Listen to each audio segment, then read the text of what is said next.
Gazette du Togo, une vision sur l'actualité togolaise et sur le monde.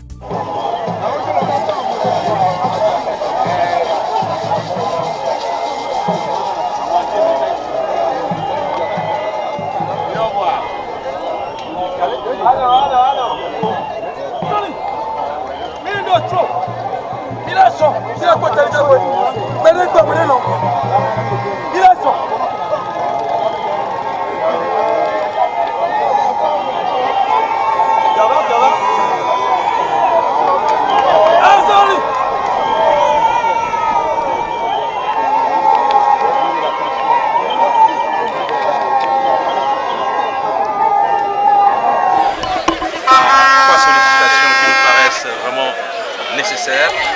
D'abord, un bon fichier électoral.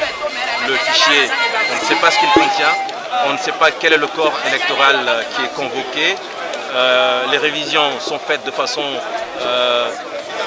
à ce que beaucoup d'électeurs potentiels se retrouvent en marge du fichier. Beaucoup de gens sont découragés et nous voulons vraiment que cette fois-ci, les choses se passent au mieux pour que tous les électeurs potentiels se retrouvent, que le fichier soit accessible à tous, pour que tous ceux qui veulent aller à l'élection puissent avoir connaissance du fichier, du corps électoral et pour pouvoir donc compétir dans de saines conditions. Ensuite, la deuxième condition, c'est vraiment la CENI. Cette CENI, elle n'est pas équilibrée. La CENI, elle n'est pas indépendante. La CENI exécute des ordres, des décisions prises par le gouvernement et cela n'augure rien de bon par rapport à la qualité et à la transparence du processus électoral.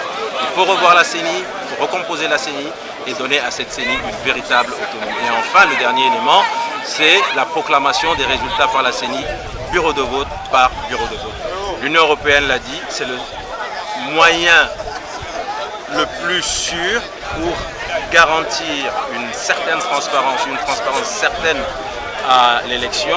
Et c'est aussi le moyen qui peut permettre vraiment une traçabilité des résultats. Et donc, ce sont les éléments sur lesquels la société civile insiste, sans parti pris.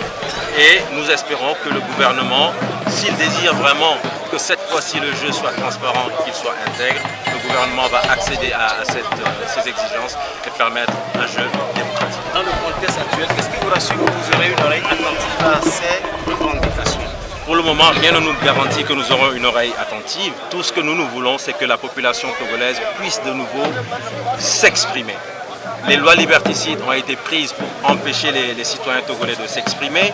Mais aujourd'hui, depuis le début de l'année 2019, enfin nous sommes en mesure de nous retrouver dans les rues de Lomé pour pouvoir manifester. Je crois que c'est déjà un pas, même si nous ne nous retrouvons pas avec les grandes foules que nous avions eues en 2017 et en 2018.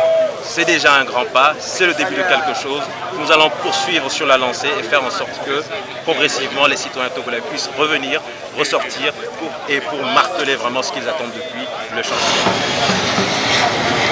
Il est clair que la mobilisation pour le moment ne répond pas véritablement à nos attentes. Nous savions qu'il était difficile pour une première d'avoir beaucoup de monde. Nous savions également qu'il était difficile au vu des forces qui ont été déployées sur le terrain dès le matin. Beaucoup de gens ont pris peur, certains sont venus et sont repartis. Mais nous restons convaincus que si nous poursuivons sur cette lancée, parce que nous avons démarré quelque chose aujourd'hui, nous sommes en novembre, quasiment en décembre, et pendant 11 mois, les Togolais n'ont pas eu la possibilité de marcher. Nous avions voulu le faire en juin, si vous vous souvenez, mais nous avions à chaque fois reçu une opposition ferme et farouche des forces militaro-policières de notre pays. Mais cette fois-ci, nous avons pu ouvrir une brèche. Nous allons vraiment nous engouffrer dans cette brèche et aller de l'avant. C'est la société civile qui travaille, c'est la société civile qui invite tout le monde. Et nous espérons que cette fois-ci, unis derrière la société civile, sans intérêt partisan, nous parviendrons à obtenir quelque chose.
Gazette du Togo, une vision sur l'actualité togolaise et sur le monde.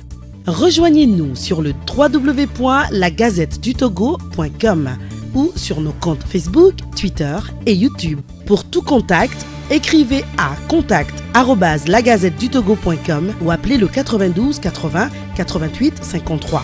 La Gazette du Togo, c'est l'information en continu.